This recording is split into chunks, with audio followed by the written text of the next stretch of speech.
All right, President Trump. So Saturday night, I spent a good amount of time with a bunch of Trump campaign people.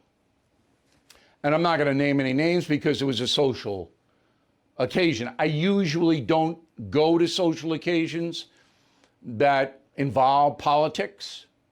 I don't give money to political candidates. I don't do any of that. Ever, never have. I'm a journalist. But in this one, I want information. And everybody knew I was there as a journalist. So, and these are big people.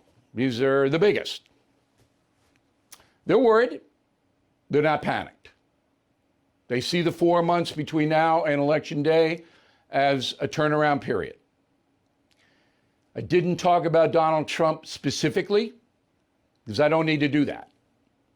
But I did talk about their campaign and how they're going to go about it, defeating Joe Biden. They all acknowledge they're behind the polls. There isn't anybody who doesn't think Donald Trump is behind. Maybe Donald Trump doesn't think it, but his people certainly think it. They know that the president is exhausted. Best thing Donald Trump could do for the next week is nothing. Play some golf. Relax. Get some sleep for once. Don't do anything. 4th of July, make a statement. And then next week, after the 4th of July, do an Oval Office address on COVID and the race situation. 15 minutes, no questions. Just lay it out. Here's how I see it. Here's where we're going with it. Okay. There is no doubt that President Trump needs to, I hate to use a cliche, but I will, reboot. He has to, or he'll lose. People are afraid, number one. They're afraid of COVID. They're afraid of the loons in the streets. They're afraid of what they see on television. They're afraid. And they're angry, many of them, like me. I am furious. Okay? Fear and anger is not a good combination for any incumbent president. Nothing Donald Trump can do about COVID. Nothing.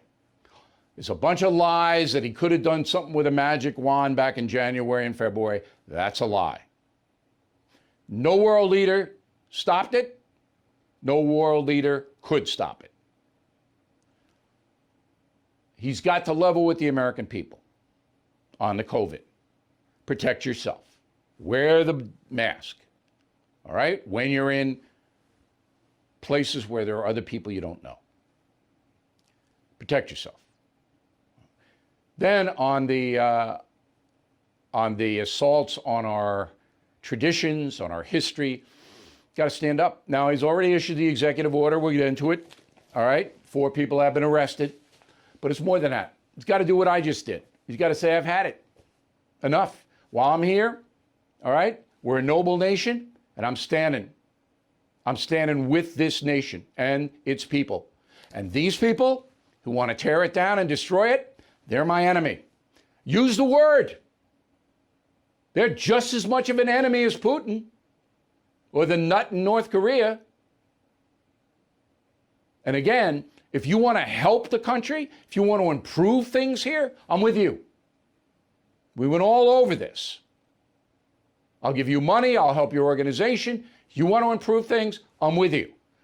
Policing needs improvement. Absolutely needs it. And I've laid it out. Doesn't need to be destroyed. There'll be dead people. There are dead people in the street because of that.